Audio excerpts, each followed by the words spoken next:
Sparks flew from the iron wheels on the train as the engineer had to brake hard to get the train stopped at the train depot in Santa Fe. Will looked out the passenger car window, and he saw Joe standing on the train platform. "What's going on here in Santa Fe, Joe?" asked Will. "We can't talk here, Will.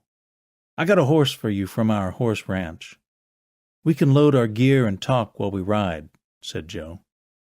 Will put his gear on the big bay stallion, and the two brothers rode down Main Street in Santa Fe, New Mexico. "It's bad, Will.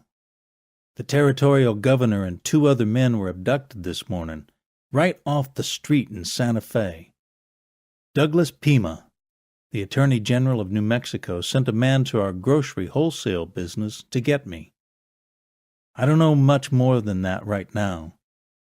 Douglas Pima is waiting for us at the governor's office. I don't know if the governor was taken by political enemies or outlaws.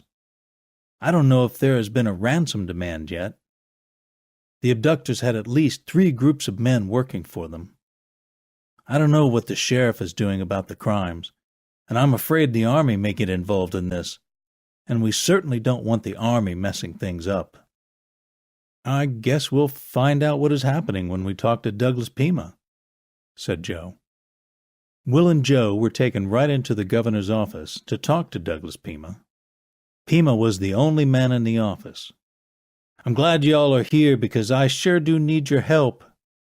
This morning the governor, Jack Clancy, was abducted off the street close to his house.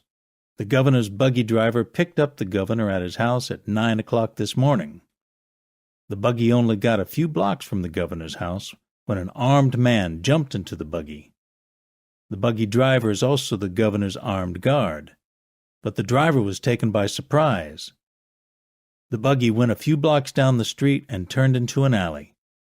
The buggy driver was killed in the alley, and the governor was forced to leave with the killer. There were 4 witnesses to the abduction, and the governor has not been seen since the abduction. Ted Grove, the lieutenant governor, was abducted in a similar manner. His buggy driver was killed, and Mr. Grove has not been seen since the abduction this morning. The Secretary of State, Lenny Service, was also abducted in a similar manner, and he has not been seen since the abduction. There has been no ransom demand, and no statement has been issued by the criminals. We have tried to keep this quiet so the local citizens won't panic, but I don't know how much longer we can hide the truth. The governor's staff of guards has done some investigating, but they have found no evidence in this case. We don't know if the men that were abducted are still in Santa Fe or if they are being held out of town. We need some men that can track these outlaws and find out what is going on," stated Pima.